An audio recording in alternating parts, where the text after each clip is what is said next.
स्वप्नातला संसार हा स्वप्नातच संपून जातो, कितीही गोंडस असला तरी.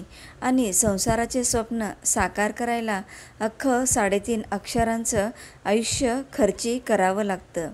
स्पर्धा म्हटलं हारणं जिंकणं आलं, पण ज्यावेळी जिंकणाऱ्याचा आनंदात हरणारा सहभागी होऊन आनंदी होतो, त्यावेळेस तोच खरा जिंकणारा ठरतो.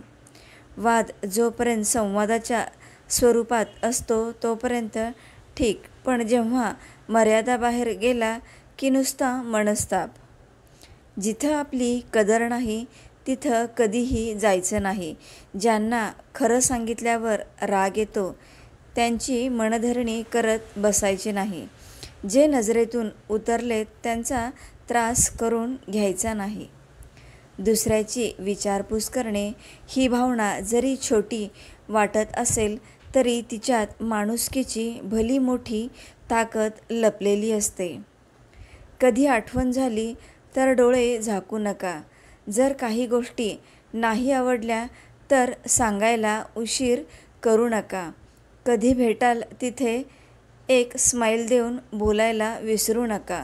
कधी चूक झाल्यास माफ करा, पण मैत्री आणि नाती यांची जाणीव कमी करू नका. सुख आहे सगळ्यांजवळ, पण ते अनुभवायला वेळ नाही. इतरांकडे सोडा, पण स्वतःकडे बघायला वेळ नाही. जगण्यासाठी चाललेल्या धावपळीत आज जगायलाच वेळ नाही. आणि सगळ्यांची नावं मोबाईलमध्ये सेव्ह आहेत, पण 4 शब्द बोलायला वेळ नाही. मोठं होण्यासाठी कधीतरी लहान होऊन जगावं लागतं. सुख मिळवण्यासाठी दुःखाच्या सागरात पोहावं लागतं. मनापासून प्रेम करणारा कधीच वेडा नसतो, कारण ते वेड समजून घेण्यासाठी कधीतरी मनापासून प्रेम करावं लागतं. पुढल्या पानावर काहीतरी भारी लिहिलं असेल या आशेवर मागची पानं झाकत जाणं म्हणजे आयुष्य. वाटतात तितक्या सोप्या नसतात कर्तव्याच्या वाटा. कुणाच्या तरी सुखासाठी थांबावं लागतं. मनातलं दुःख मनातल्या कोपऱ्यात लपवावं लागतं. गैरसमज नको म्हणून जगाला हसून दाखवावं लागतं. ओल्या पापण्यांच्या आड असलेले पाणी आडोशाला जाऊन पुसावं लागतं.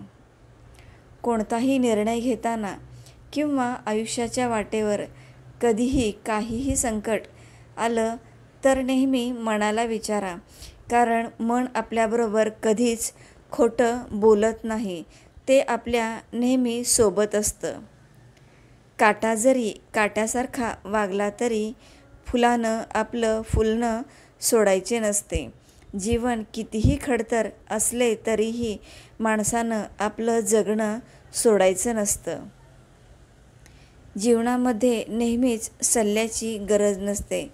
कधी कधी धीर देणारा हात, ऐकून घेणारे कान आणि समजूत घेणाऱ्या हृदयाची गरज असते.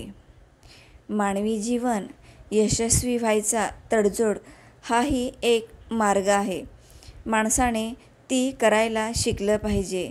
जिथं तिथं तडा जाईल तिथं तिथं जोड देता आला की कुठलंच नुकसान होत नाही. तडजोड म्हणजे शरणागती नव्हे, तर ती परिस्थितीवर केलेली मात असते. दिवस सरतात अशा आठवणी भरपूर येतात. खूप प्रेमळ माणसं हृदयात घर करून राहतात. मनाने जिंकलेली आपली माणसे दिवसातून एकदा तरी आठवतात. ज्यांनी तुमच्यात चुका काढायचं ठरवले आहे त्यांच्यासमोर स्वतःला सिद्ध करून देण्यात काही अर्थ नाही, कारण ते तुमच्या चांगल्या कामात पण चूकच शोधतील. आपण सगळे प्रवासी आहोत.